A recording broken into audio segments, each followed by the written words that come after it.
ایک چھوٹے سے گاؤں میں مانو نام کی ایک چلاک بلی رہتی تھی۔ مانو نہ صرف خوبصورت بلکہ اپنی ذہانت اور حاضر دماغی کی وجہ سے پورے گاؤں میں مشہور تھی۔ اس کی نیلی آنکھیں جو دیکھنے والے کو اپنی طرف متوجہ کرتی تھیں۔ گاؤں کے لوگ اکثر کہتے یہ بلی عام نہیں ہے، یہ تو کوئی جادوگرنی لگتی ہے، لیکن مانو مسکرا کر اپنی راہ لیتی۔ مانو کا سب سے پسندیدہ کام تھا درختوں پر چڑھ کر گھنٹوں وہاں بیٹھ کر گاؤں کا نظارہ کرنا۔ وہ چھوٹے جانوروں کی زبان بھی سمجھتی تھی، خاص طور پر چوہوں، پرندوں اور کتوں کی۔ ایک دن گاؤں میں ایک نئی مصیبت آ گئی۔ ایک چلاک لومڑی جس کا نام ٹونی تھا جنگل سے آ کر گاؤں میں بسیرا کر بیٹھی۔ دن کے اجالے میں تو وہ چھپ کر رہتی، لیکن رات میں آ کر گاؤں والوں کی مرغی خانے اجاڑ دیتی۔ گاؤں والے کافی پریشان تھے کیونکہ ان کے پاس مرغیاں کم ہو رہی تھی اور انڈے بھی نہ ہونے کے برابر تھے۔ گاؤں کے سردار نے اعلان کیا کہ جو کوئی بھی اس لومڑی کو گاؤں سے بگائے گا ہم اسے انعام دیں گے۔ یہ سنتے ہی مانو کے کان کھڑے ہو گئے۔ اس نے سوچا اب وقت آ گیا ہے کہ میں اپنی چلاکی کا استعمال کروں۔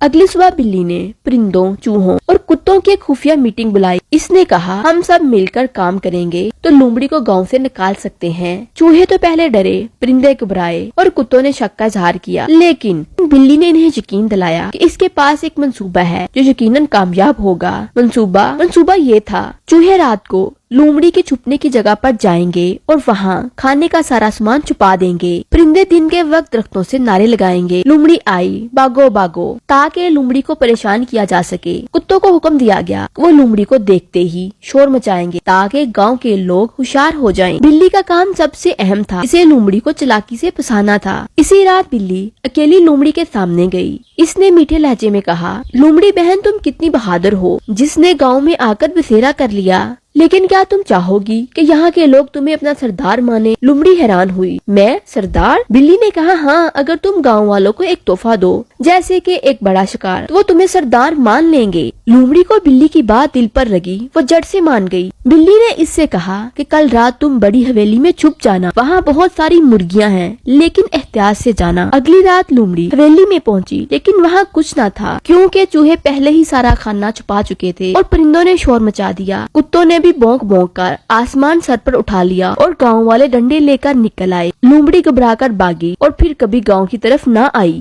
اگلی صبح گاؤں والے سب حیران تھے، لومڑی آخر گئی کیسے؟ تب سب نے بلی کی عقل مندی کی تعریف کی۔ سردار نے اعلان کیا آج سے بلی ہمارے گاؤں کی محافظ ہے۔ بلی نے عاجزی سے کہا کہ اکیلے کوئی کچھ نہیں کر سکتا، یہ سب میری ٹیم کا کمال ہے۔